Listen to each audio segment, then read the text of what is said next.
Good morning, everybody. So, you can grab the chanting book again.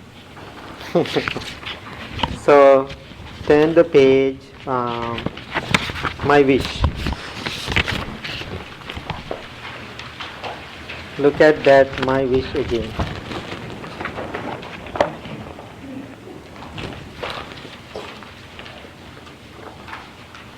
So, when I was young, so we had to study Pali, the Buddhist language, and also Sanskrit. So, when I was the grade 4, that means not like grade 4 here in this country, it's a little higher. So we had the book to study, Sanskrit book. It's called the Bodhi Charyavatara. That's the book. So the Bodhi means Buddha or enlightenment or wisdom. So the path to wisdom, if I translate into English. So when I was studying that book, I found this my wish. I make it my wish. But I found this verse about my wish. I think I was 15 or 16 years old.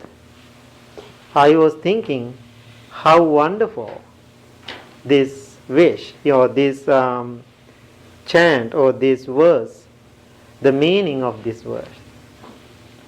So then I was thinking always about it, and I was thinking I want to practice like this. If I have a dream, I had so many. So one of my dream was I want to be like this in my spiritual journey. So after I come to Chicago, after I started Blue Lotus Temple, then I put this wish, my wish, to this end of the chanting book. So this practice is so difficult, but it is doable. It is a process. Practicing compassion for other people is not an easy thing to do. And also when I was that age, these old monks knows very well, I had the problem with anger. So anger issue. Easily I get angry. It doesn't mean I'm hating anybody. So I'm reacting to the situation with anger. So when I do my practice every day, little by little I realize I have to put so much compassion and love towards my life before I practice this my wish. So then what I did little by little, even having difficulties and issues in my life, I put tremendous effort to practice self-love and self-compassion first to my life. It's worked very well for me. So I'm not perfect, but I receive some. And last night I was thinking about it. So because of my loving compassion practice, I did so much to myself and I did so much to other people around the world. When I compare all the population around the world, I'm like a tiny little man. So many other people. But what I did without ego, I feel I receive something for my life being with the Buddha and being practicing his teaching. I receive it certain amount. I am fully content about it. And also, because of my practice, I help so many people around this country especially, more than Sri Lanka. Because Most of my young age and young life I spent in the West. More than Sri Lankans, more than East, I helped so many people in the East, in the West.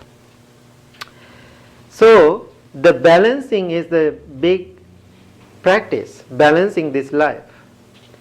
So my 20, I was in Australia. Lot of energy, always people tell me even now, I'm over 40 now, and always saying, Bhante, cool down, relax, and too much energy. It's always so much energy in my life. Just imagine when I was 20 years old. Sometimes people made the nickname for me here, it's a Tasmanian devil. Don't remember that? Yeah. So I'm very fast and quick. So I had a lot of energy when I was in Australia at that age. Now I can see it's going a little bit down. That's okay. I'm very happy about it.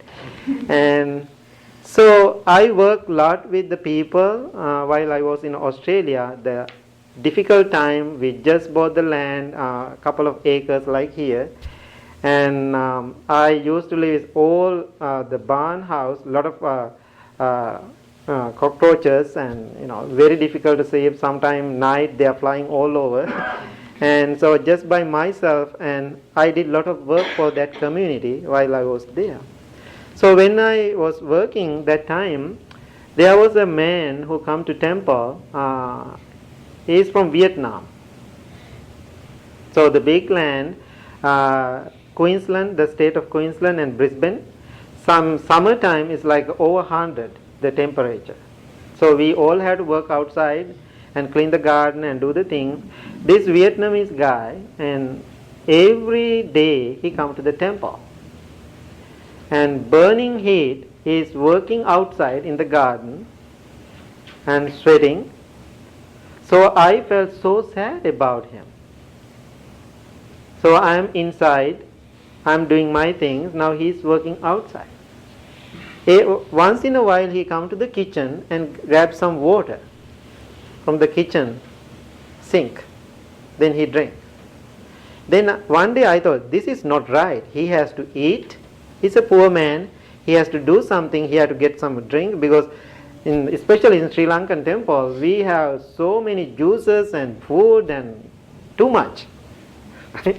So then one day I invited him to the kitchen. I asked him, I opened the refrigerator, I asked him, please have some drink, eat something, feel home. He cannot speak English that much. He said, no, I don't want it. Then he is explaining to me, when I take something from the temple, it is not balanced. He said, it is not balanced. Then I was thinking, what is the balance he is talking about? Then I asked him, what is that balance? What is your balance? I asked. Then he said, my balance is like this. So usually when we say balance, how we say? The balance, like this, right? Now he's talking, balance is like this. Then I was questioning myself, balance is like this? No, balance has to be like this. No, he said, no, like this.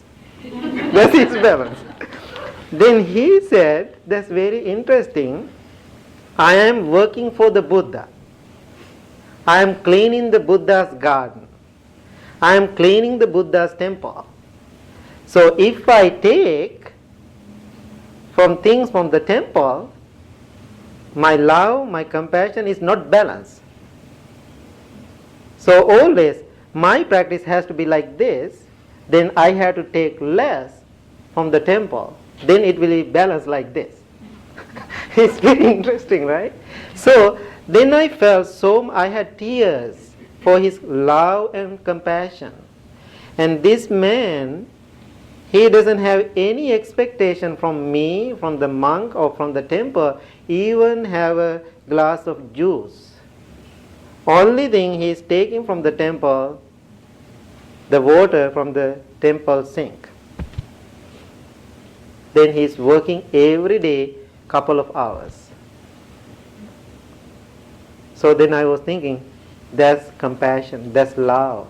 I know he is working so hard, sometimes we think, oh, that he is not balanced. But he is balanced himself. So when we do things for the people, always we have expectations. We are thinking, I'm so compassionate toward that person, but always we have some expectation back of our mind. That means not true compassion or true love either. Again, I had another wonderful story. I never forget that story. When I was in Australia, again, I was reading a book middle of a mall, waiting for somebody to pick me up. I'm sitting and reading like this. Then I saw one hand coming behind me like this.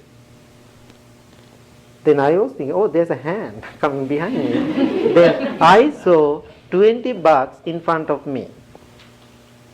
Just imagine you are sitting on somewhere else, the public place or bus stop or, the railway station. Somebody throw $20 in front of you. How do you feel? Maybe you feel embarrassed because of maybe our ego and how you believe about ourselves. But I was so happy. Right? So somebody gave me a $20. Wow, that's great. Because I'm a monk, I'm so used to this kind of stuff. People always giving things for me. That's how I survive. And so I was looking at that $20. Then I thought, oh, somebody donate. I want to say thank you to this person. I turned my head to say thank you. Then I saw one young man, his back, walking from the distance. Right? Walking from the distance. He didn't looking at my face because the hand came behind me. I didn't have time to look at his face. I didn't have time to say thank you. He didn't wait to see who I am, what I am doing. He just saw a monk. He thought he had the intention, feeling, I want to donate something. He just gave it, even just throw it to me. He walked away. No expectation, no words involved, nothing. Then I thought, that is my best gift I ever received. That's true love and compassion, no expectation involved. So when you practice love and compassion, always keep your mind free without any expectation what I am going to receive from this practice. When you help other people, always try to find some way to help the people around you. No need to go miles and hours to help people. You can put your love and compassion somewhere, wherever you live. So I'm always doing different humanitarian projects in Sri Lanka. So I'm always asking people to help those things. So one time when I was in Arizona, one person walked into me and said, Bhante, I don't have money right now. I didn't bring any money. But I checked my purse, then I found a couple of, the quarters, like, the 50 cents. Is it okay if I give this to you? Is it offended? She asked. I said, no. More than this 50 cents, I really feel your love and compassion. Your love and compassion, how much you care about the practice. The material things, we have certain values, but when you come to our spiritual journey, whatever we are doing for other people, do from your heart, not from your mind. When you do something from your heart, always you are learning something. My first 3 years here in the Illinois, I had the really rough life and difficult life because less experiences out of my monastic life, first time living my own. So I used to work at the Pioneer Center. I had to go to school, I had to pay for the school, pay for the car, and I didn't have a big community here, few people. So I had to work. I worked at the Pioneer Center. The first time I worked out of the monastic life. So, the Pioneer Center, all the clients, they are developmental disabled clients, adults. So we have to put hands on. We have to help them to take a shower, change the diapers. Just imagine, go and change the diapers for adults. The first day I was thinking, oh my God, I cannot do this, because I never used to. Then I was thinking myself, exactly this my wish. I was thinking, what I was thinking about, dreaming about my life, where is it now? So then I realized, now Buddha or the Bodhisattva is in front of me right now. This old man, he is looking for some help. Right? So this is my chance. Buddha appeared in front of me. I have to do it now, otherwise I miss him. So then I put my hands, I did everything, then I become very good with that work later. So then a good thing happened when I start to do it with love and compassion, giving my heart to those people. They start to felt it. Some clients, they never go to shower until I go to work. When other, the staff, when they try to help them, they said, no, we are waiting for Sujaka. They call me the Sujaka. So they always waiting because they felt that love and compassion.